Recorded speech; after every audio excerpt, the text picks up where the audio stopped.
God could have made me anything in this world, and he made me a black woman. That is it. That is the post. On September 8, 2024, in Indianapolis, Indiana, a simple Uber ride turned into a nightmare that ended in murder.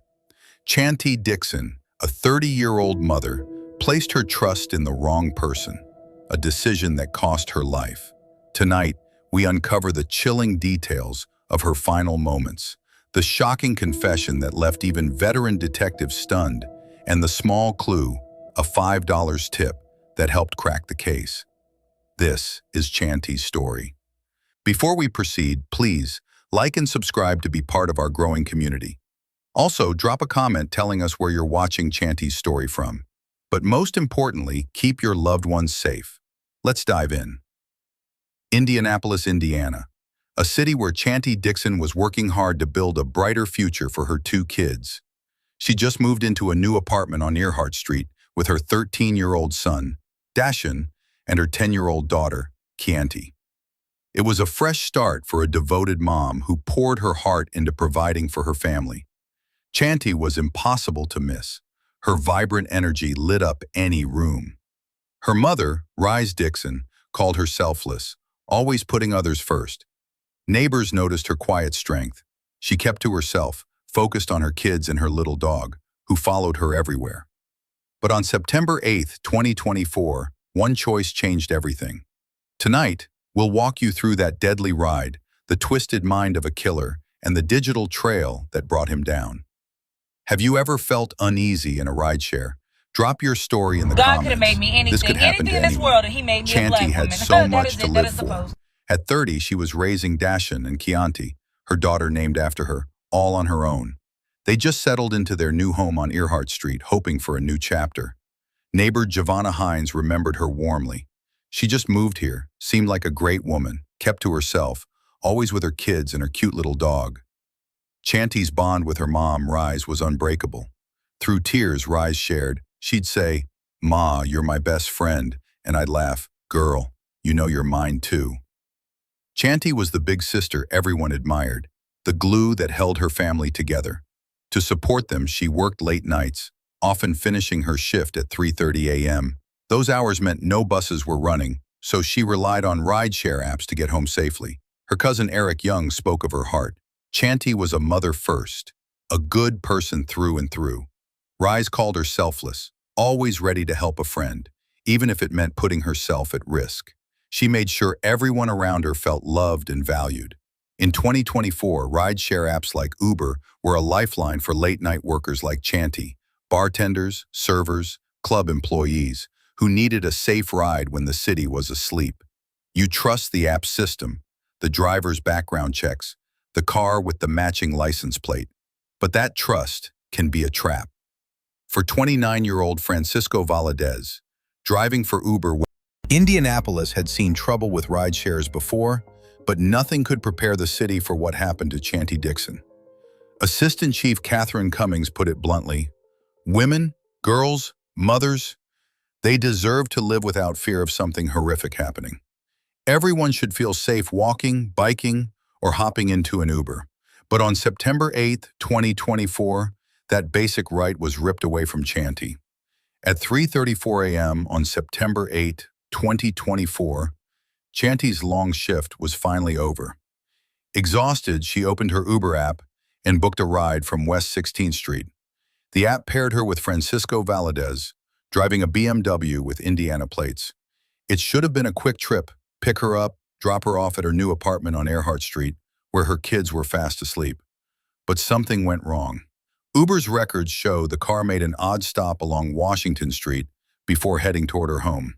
What happened in that BMW stayed hidden until Valadez spilled his chilling confession to the police.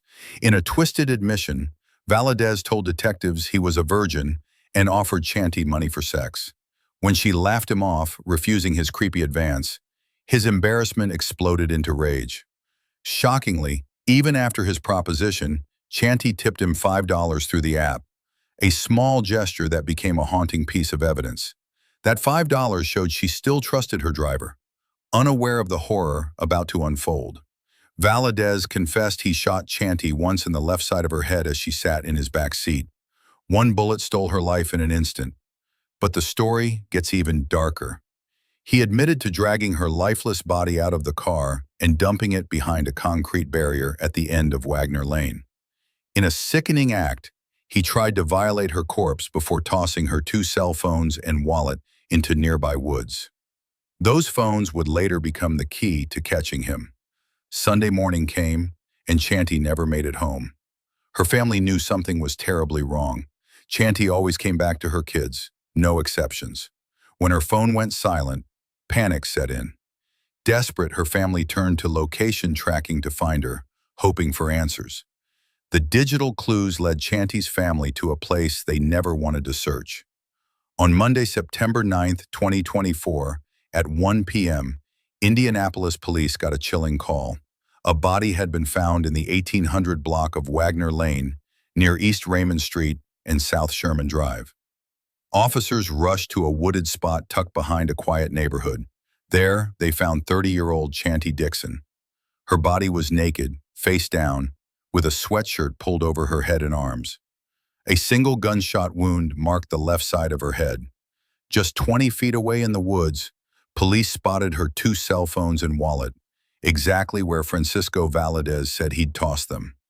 These items were now key evidence tying him to this horrific crime. The discovery was gut-wrenching for another reason. Chanti's new apartment was just steps away.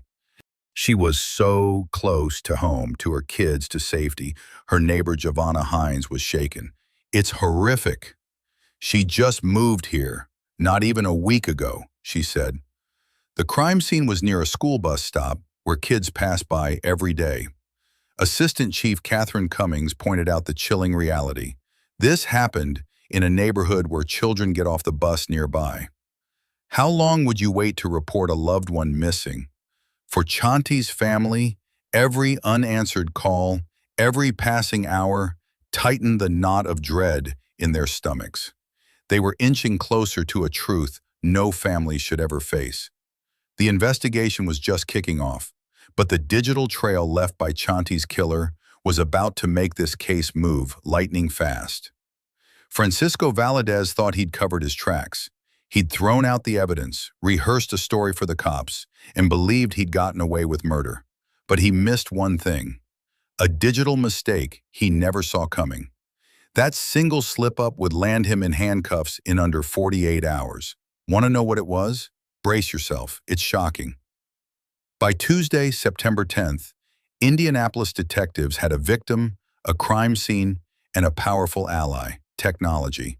Chanti's mom, Rise Dixon, gave police the passcodes to her daughter's 2 phones. Those phones held a gold mine of evidence. At 3:34 a.m. on September 8, Chanti had ordered an Uber from West 16th Street. The app clearly showed her driver, Francisco Valadez. It listed his car, a BMW with Indiana plates. It even recorded the $5 tip Chanti sent him. Detectives quickly traced the BMW's registration, which led straight to a relative of 29-year-old Francisco Valadez. Francisco Valadez lived on the 4400 block of Aristocrat Circle, near East 46th Street and North Mythoffer Road. Back at Wagner Lane, where Chanti's body was found, the crime scene was telling its own dark story. Her body lay hidden behind a concrete barrier at a dead-end street. When they knocked on Valadez's door, he didn't run. He agreed to talk. At first, he spun a flimsy story. After dropping Chanti off at home, he claimed an armed man approached his car and shot her in the leg during a robbery attempt. But the detectives weren't fooled. They knew something Valadez didn't realize they knew. The evidence didn't match his lies. Pretty and have money. Chanti wasn't shot in the leg. She was shot in the head inside a car, not outside in some robbery. They complain. They brought Valadez to the homicide office. Snack am I? What snack am I? What snack am I?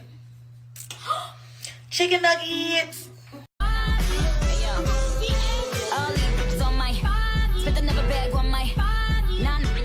Uber issued a statement: "Our hearts ache for Miss Dixon's family. Charges." In Indiana, murder alone could mean life in prison. Add attempted rape and abuse of a corpse, and Valadez could spend his last days behind bars if found guilty. Do you think these charges match the horror of his crimes?